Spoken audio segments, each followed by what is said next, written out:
Sir yes, पहला सवाल मेरा। Sir good morning sir, Aditi sir, IndusInd bank के लिए है सर।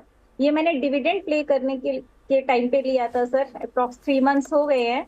और इसकी जो मेरी बाइंग है वो 1463 की है।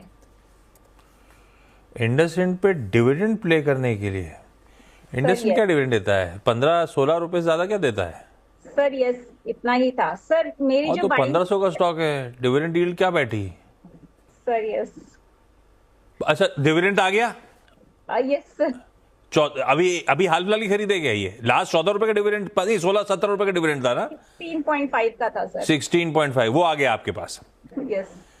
16.5 का डिविडेंड रजिस्टर करा तो 10 रुपए का नुकसान हो रहा है सतपे साहब। अब फिर सिर्फ डिविडेंड प्ले के लिए रखा था, मतलब आप उसके बाद बेचना चाहते थे क्या? हाँ सर, एक्चुअली मैंने पहले भी डिविडेंड प्ले के लिए काफी स्टॉक लिए थे, और इमीडिएट मेरे को 15 दिन 20 दिन में रिटर्न्स मिल जाता है, तो मैं उसे सेल आउट कर देती थी।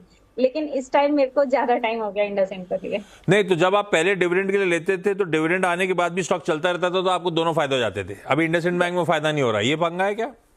यस।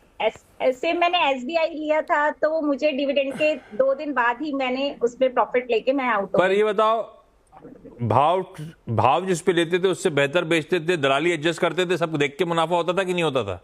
नहीं सर, प्लस जो डिविडेंड होता था उसके अलावा भी प्लस में सर।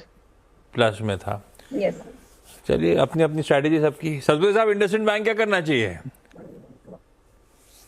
अच्छा जी, मुझे लगता है कि इंडसइंड बैंक में फिलहाल अगर आप देखें तो थोड़ा सा मेरा व्यू जो है ना आशीष जी, हम्म। बैंकिंग पे कॉन्ट्रा चल रहा है।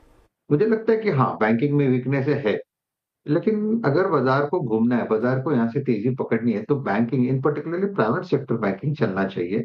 अभी आप पिछले 2-3 दिनों से देखिए, एक्सिस चल रहा है, ऐसे चल रहा है, कोटक भी यहाँ पे स्ट्रेंथ दिखा रहा है, तो इंडसइंड भी दिखाएगा। रही रही बात लेवल की, तो मुझे लगता है 1400 के ऊपर बायस पॉजिटिव है। इसका रेजिस्टेंस आशीष जी कहाँ पे है? वो है 1470 पे। ये 1470 का लेवल एक बार तोड़ दे, इसके बाद मुझे लगता है ये कम से कम 1600 1650 की तरफ भागेगा। तो ये जो मैंने बड़े टारगेट्स लिए, लेकिन उसके लिए ब्रेकआउट की जरूरत है। तो आपको 1470 वॉच करना है। अगर अटकता है उस लेवल के आसपास आके, तो फिर मुझे लगता है एक बार के लिए आप जो एग्जिट स्ट्रेटेजी रखती हो, डिविडेंड लेने का और उसके बाद एग्जिट करने का, तो I think in that case you will get an exit near 1470।